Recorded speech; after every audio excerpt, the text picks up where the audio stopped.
So a few months ago, I was invited to an executives-only board meeting. And this is a privilege for me. I mean, this is the first time I've ever been invited to something like this. It's because I now have the title director with my name. This is a huge personal win, and yet I'm sitting around this table with all these men that I deeply respect. I'm feeling like a fraud. I've got this lie that's going on and on and on in my head that says, you don't belong here. And that these men don't think I belong here either. Now, it helps sometimes for me to invite Jesus into these places that I'm feeling like the lies are just assaulting me. And so even in this meeting, I begin praying and asking the Lord, Father, where is this coming from? Where is this pain resulting from? I'm feeling so uninitiated. And there it is. Jesus is helping reveal a wound that has been lying dormant for a very long time. You see, I was given the title director as a result of somebody else's failure. Now, it may help to explain a little bit more of my background and my story. You see, I was taken on as a fledgling mentoree by a man who is deeply passionate about the job I now hold. And he taught me everything that I know. And yet, in all those years, there was one thing that I longed most for him to say that he never did. And that was, you're ready. You have what it takes. As the years rolled on, my mentor became more and more distant, and I became more and more angry at his criticism, at his lack of initiation. And quite frankly, because I didn't feel like he was living up to the standard he was setting for me. And then the bomb dropped. As a result of his past, he was experiencing deep moral failure and had to be removed from his position. After his departure, I was the only one left in the organization with the skill set to take the director position. And so, I was given the title director by default. By default. I don't know about you all, but that's not the initiation I had longed for. There's an interesting story in the book of Matthew. It talks about Jesus going down to the Jordan River where his cousin John is baptizing people.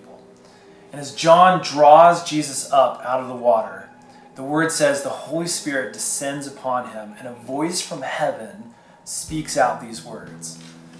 This is my son, whom I love. With him I am well pleased.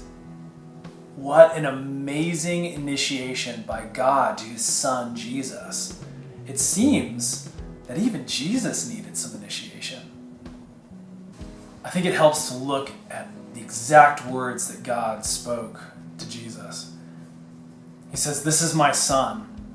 And this isn't a father shrinking back into the crowd as his son strikes out again in Little League. God claims Jesus as his own. Whom I love. Why is it so hard for us as men to say those words over each other? How many times have you heard your own father speak, I love you over you? We need it. And here is God looking down at his son and saying, I love you. With whom I am well pleased. Oh, as men, we long to hear those words. You have what it takes. I'm proud of you. Now, women, a little disclaimer for you. If we've not received this from God, and if we haven't received this from our fathers, we're going to try to bring this question of worth to you. Unfortunately, although you are designed to give enormous worth into our lives, you're not meant to primarily answer this question. It's for God.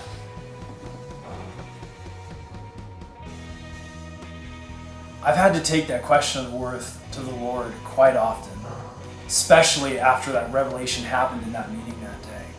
And the people sitting at that table with me, they've done an incredible job of making sure that I know that I'm being initiated by them, that I have what it takes, that I do deserve a seat at that table.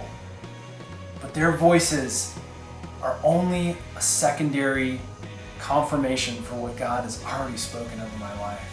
I've had to bring this question to him, and I've had to listen and believe the words that he's ready to speak over me. Is that hard to believe? That the God of the universe would actually want to speak those kind of things over you? That's what the cross did. It brought us into the throne room of God, not as a servant, but as a son. What would it be like for the God of the universe to speak those words over you? You are my son. I love you. I'm proud of you. Friends, I would encourage you to take the time to listen for God's own voice over you, to believe the words that he has to speak. If Jesus, the Son of God, needed to hear this kind of initiation from his Father, how much more do we need it? God, Father us.